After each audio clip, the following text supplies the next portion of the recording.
Bus ನಿಲ್ದಾಣ, railway ನಿಲ್ದಾಣಗಳಲ್ಲಿ ಕಳ್ಳತನ ಆಗೋದನ್ನ ನೋಡಿರ್ತೀರಾ. ಆದರೆ 24 ಗಂಟೆ ಟೈಟ್ ಸೆಕ್ಯೂರಿಟಿ ಇರುವ ಏರ್ಪೋರ್ಟ್ನಲ್ಲೇ ಚೋರಿಯಾಗಿದೆ. ಪ್ರಯಾಣಿಕರಿಗೆ ಯಾವ ಜರ್ನಿಯನ್ನು ನೆಮ್ಮದಿಯಾಗಿ ಮಾಡದಂತಹ ಸ್ಥಿತಿ ತಲೆದೋರಿದೆ. ಯಾಕಂದ್ರೆ 1 ಕೋಟಿಗೂ ಅಧಿಕ ಮೌಲ್ಯದ ಚಿನ್ನಾಭರಣ ಏರ್ಪೋರ್ಟ್ನಲ್ಲಿ ಕಾಣೆಯಾಗಿದೆ.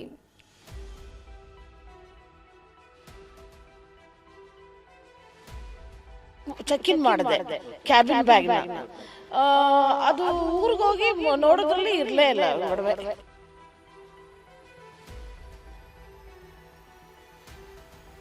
ಬಂಗಾರ 1.5 ಕೋಟಿಯಿಂದ 2 ಕೋಟಿ ರೀ.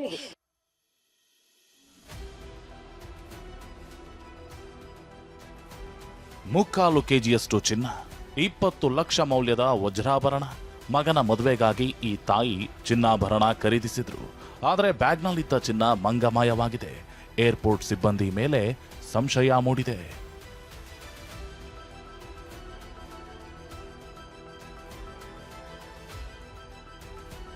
ಏರ್ಪೋರ್ಟ್ನಲ್ಲಿ ಕೋಟಿ ಮೌಲ್ಯದ ಚಿನ್ನಾಭರಣ ಕಳ್ಳತನ. ಏರ್ಪೋರ್ಟ್ ಸಿಬ್ಬಂದಿ ಮೇಲೆಯೇ ಹೆಚ್ಚಿತು ಸಂಶಯ. ನಗರದ ಕೆಂಪೇಗೌಡ ಏರ್ಪೋರ್ಟ್ನಲ್ಲಿ ಹೆಜ್ಜೆ ಹೆಜ್ಜೆಗೂ ಭದ್ರತೆ ಇರುತ್ತೆ. ಆದರೆ ಇಷ್ಟೆಲ್ಲ ಸೆಕ್ಯೂರಿಟಿ ಮಧ್ಯೆ ಹುಬ್ಬಳ್ಳಿ ಮೂಲದ ಶಾಂತ ರಮೇಶ್ ಅವರ ಬ್ಯಾಗ್ನಲ್ಲಿದ್ದ 1 ಕೋಟಿಗೂ ಅಧಿಕ ಮೌಲ್ಯದ ಚಿನ್ನ, ವಜ್ರದ ಆಭರಣಗಳು ಕಳುವಾಗಿರುವ ಆರೋಪ ಕೇಳಿಬಂದಿದೆ. ನಾನು ಡಯಾಬಿಟಿಕ್ ಪೇಷಂಟ್ ಇದ್ದೀನಿ. ಸೊ ಇನ್ನು ಅದನ್ನು ಜಕ್ಕೊಂತ ಹೋದ್ರೆ ನನಗೆ ಟಯರ್ಡ್ ಆಗುತ್ತೆ, ಬೇಡ ಇದು ಅಂದ್ಬಿಟ್ಟು ಅವ್ರ ಕೈಲಿ ಕೊಟ್ಟೆ. ನಾನು ಚೆಕ್ ಇನ್ ಬ್ಯಾಗ್ನ ಚೆಕ್ ಇನ್ ಮಾಡಿದೆ, ಕ್ಯಾಬಿನ್ ಬ್ಯಾಗ್ನ. ಅದು ಊರಿಗೆ ಹೋಗಿ ನೋಡೋದ್ರಲ್ಲಿ ಇರಲೇ ಇಲ್ಲ ಒಡವೆ. ಶಾಂತಾರ ಮಗ ಅಮೆರಿಕಾದಲ್ಲಿ ನೆಲೆಸಿದ್ದು ಕಳೆದ ನವೆಂಬರ್ನಲ್ಲಿ ಮಗನ ಮನೆಗೆ ತೆರಳಲು ಶಾಂತಾ ಹೊರಟಿದ್ರು. ದುಬೈ ಮೂಲಕ ತೆರಳಲು ಆಕಾಶ್ ಏರ್ಲೈನ್ಸ್ನಲ್ಲಿ ಟಿಕೆಟ್ ಬುಕ್ ಮಾಡಿದ್ರು. ಮಗನ ಮದುವೆಗೆಂದು ಖರೀದಿಸಿದ್ದ ಚಿನ್ನ, ವಜ್ರದ ಆಭರಣ ಇಟ್ಕೊಂಡು ದೇವನಹಳ್ಳಿ ಏರ್ಪೋರ್ಟ್ಗೆ ಬಂದಿದ್ರು. ಚೆಕಿಂಗ್ ಮುಗಿಸಿಕೊಂಡು ಬ್ಯಾಗ್ ಅನ್ನ ಲಗೇಜ್ಗೆ ಹಾಕಿದ್ದಾರೆ. ಆದರೆ ದುಬೈನಲ್ಲಿ ಬ್ಯಾಗ್ ಚೆಕ್ ಮಾಡಿದಾಗ ಬ್ಯಾಗ್ನಲ್ಲಿ ಆಭರಣ ಇರಲಿಲ್ಲ. ಬ್ಯಾಗ್ ಮೇಲೆ ಟ್ಯಾಗ್ ಕೂಡ ಹಾಗೆ ಇತ್ತು. ಹೀಗಾಗಿ ಏರ್ಪೋರ್ಟ್ ಸಿಬ್ಬಂದಿ ಮೇಲೆಯೇ ಸಂಶಯ ವ್ಯಕ್ತವಾಗಿದೆ. ಬೆಳಿಗ್ಗೆ ನೋಡಿದ್ದೆ ನಾನು ಅದನ್ನ,